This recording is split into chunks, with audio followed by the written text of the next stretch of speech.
پہلے ایک اسپیشل اور کرٹیکل ایشو کافی عرصے سے میرے ذہن میں تھا کہ اسے بھی کبھی ہم ڈسکس کریں، اور وہ عقیدہ توحید کے حوالے سے. ویسے تو عقیدہ توحید کے حوالے سے بڑے احسن طریقے سے ہم نے پبلک کے سامنے مقدمہ رکھا ہے، ایاک نعبد و ایاک نستعین. اے اللہ، ہم عبادت بھی صرف تیری کریں گے اور دعا میں بھی صرف تجھی کو پکاریں گے. یہ اس کا بالمفہوم اپروپریٹ ترجمہ بنتا ہے. ویسے لفظی ترجمہ تو ہے کہ ہم تیری ہی عبادت کرتے ہیں اور کریں گے، تجھی سے مدد مانگتے ہیں اور مانگیں گے. اعلیٰ حضرت نے بڑا اچھا ترجمہ کیا. انہوں نے مضارع کے صیغے کو، جو کہ حال اور مستقبل دونوں کو کور کرتا ہے، ایک جگہ جمع کیا. اے اللہ، تیری ہی عبادت کریں اور تجھی سے مدد چاہیں. اور یقیناً یہاں مدد سے مراد وہ دھوکہ بازی نہیں ہے جو عموماً علماء دیتے ہیں کہ جی ڈسپرین کی گولی بھی تو مشکل کشا ہے تو بابے کیوں نہیں مشکل کشا. ان لوگوں کا آپ ذہن کا سطحی لیول دیکھیں کیا ہے.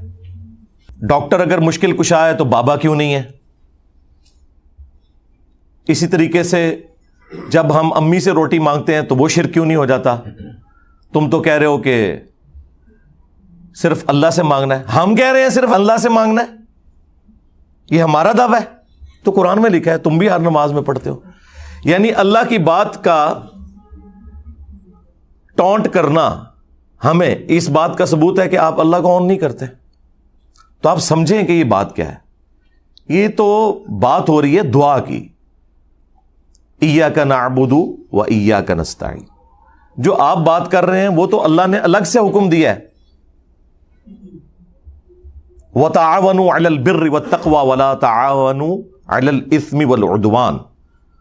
نیکی اور پرہیزگاری کے کاموں میں ایک دوسرے کی مدد کرو اور برائی میں الگ رہو. یہ تو ہمیں اللہ نے حکم دیا ہے کہ ایک دوسرے کی آپ نے مدد کرنی ہے.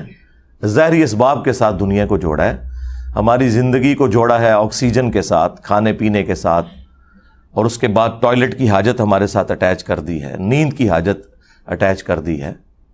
یہ کمزوریاں جو ہمارے ساتھ اٹیچ ہیں،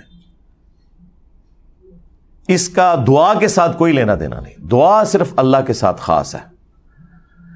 اور یہ عبادت کی وہ اعلیٰ ترین شکل ہے کہ اللہ نے عبادت کے اوپر اکتفا نہیں کیا ایاک نعبد، بلکہ ساتھ اس کو الگ سے ذکر کیا وایاک نستعین.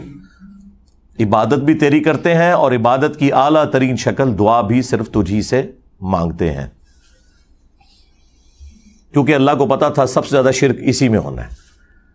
آج کوئی مسلمان غیر اللہ کے آگے سجدہ کرنے کے لیے تیار نہیں ہے. جو جاہلیت کی وجہ سے قبروں کے آگے جھکتے بھی ہیں نا، ان کے علماء بھی کہتے ہیں نہیں، یہ جاہل ہیں اور یہ تعظیم کا سجدہ کر رہے ہیں.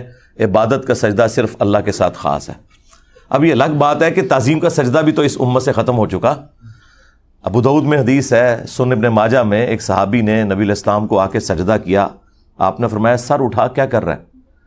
انہوں نے کہا کہ میں ہیرا نامی شہر عراق میں گیا تھا، وہاں دیکھا کہ لوگ اپنے سردار کو سجدہ کرتے ہیں، تو آپ تو اللہ کے رسول ہیں صلی اللہ علیہ وآلہ وسلم، آپ تو زیادہ حقدار ہیں کہ میں آپ کو سجدہ کروں.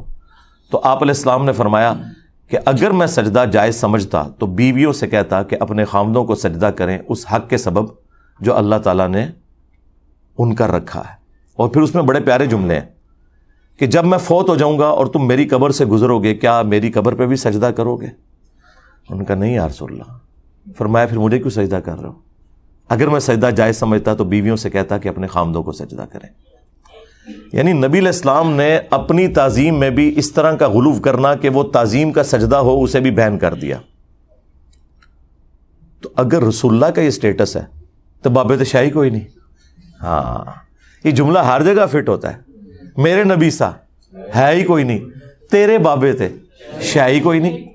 اچھا، اس سے یہ بھی بات پتا چلی کہ صحابی بھی اگر اجتہاد اور قیاس کرے، اپنی ذہن سے کوئی چیز بنائے کہ وہ اپنے سردار کو سجدہ کرتے ہیں، ہمیں اللہ کے نبی کو کرنا چاہیے، اور وہ قرآن و سنت کے خلاف ہو، تو رسول اللہ اسے ریجیکٹ کر دیتے ہیں، بجائے یہ کہنے کے کہ عشق دے چلے نمبر لے گئے، عقل والے انجے ہی عمرہ گالیاں نہ سرکار عشق دے چلے اتھے میرے ہتھوں مارے گئے اگے اللہ دے ہتھوں مارے جان گے.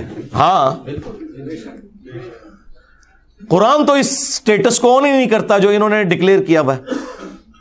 ان کا علم سے کوئی واسطہ نہیں, اس لیے کہتے ہیں علمو بس کریو یار. انہیں پتہ ہے علم ہماری موت ہے, اور علم جو ہے نا وہ آپ کو بتاتا ہے کہ یہ ہے رحمانی توحید, اور جو انہوں نے کلیم کی ہے وہ ہے شیطانی توحید. جو بابوں کی توحید ہے وہ ہے شیطانی توحید, اور جو پیغمبروں کی بتائی ہوئی توحید ہے وہ رحمانی توحید.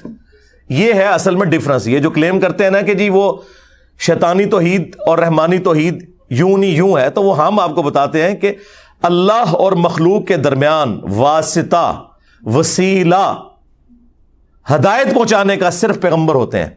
جو پیغمبر تعلیمات بتائیں گے وہ رحمانی ہوگی. پیغمبروں کے سوا جو کوئی بھی اور بندہ, خواہ وہ پیغمبروں کے نام کے اوپر دھوکہ دے, وہ شیطانی تعلیمات ہوں گی اگر وہ پیغمبروں سے ٹکرائیں گی. ہاں اگر پیغمبروں کی تعلیمات کے مطابق ہیں اور اس کو وہ ایکسپلین کرتا ہے مختلف مثالیں دے کر تو وہ جائز ہے, لیکن بالکل اس کے اپوزٹ رزلٹ نکالنا, یعنی آیت تو پڑھنا ایاک نعبد و ایاک نستعین, اور اس کی تفسیر میں لکھنا کہ یا علی مدد بھی ثابت ہوتا ہے, عبد القادر جیلانی کو پکارنا بھی ثابت ہوتا ہے, یہ تو بالکل 180 ڈگری رزلٹ ہے نا, اور یہ تو صراحتاً شرک ہے. وہ بالکل واضح قرآن میں آیت ہے. کہتے ہیں جی آپ نے یہ تو بتا دیا کہ صرف اللہ ہی سے دعا مانگیں گے, اللہ کے سوا کسی اور سے دعا نہیں مانگیں گے. یہ کہاں لکھا ہوا ہے؟ جی لکھا ہوا ہے, پہلے زمانوں میں نہیں لکھا ہوا تھا. پہلے آپ کے اوپر کوئی اللہ نے ایسی چیز مسلط نہیں کی تھی جو آپ کے ان شیطانی وسوسوں کا علاج کرتی. اب اللہ نے مسلط کر دی ہے. لکھا پرانا ہی ہوا تھا, نکالا میں نے. سورۃ النمل کی آیت نمبر 62, امن یجیب المضطر اذا دعا, بھلا بتاؤ تو کون ہے جو اضطراب اور پریشانی میں گھرے ہوئے شخص کی دعا کو سنتا ہے. وَيَكْشِفُ السُّوءَ, اور تم سے اس برائی کو دور کر دیتا ہے, اس مصیبت زدہ شخص کی تکلیف کو دور کرتا ہے. وَيَجْعَلُكُمْ خُلَفَاءَ الْأَرْضِ, اور تمہیں زمین پر اگلوں کا خلیفہ کرتا ہے, یعنی تمہارے ماں باپ کے مرنے کے بعد تم, تمہارے مرنے کے بعد تمہاری اولاد.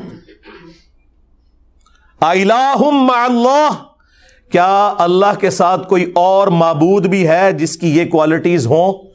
قلیلا ما تذکرون, بہت کم ہی تم نصیحت حاصل کرتے ہو.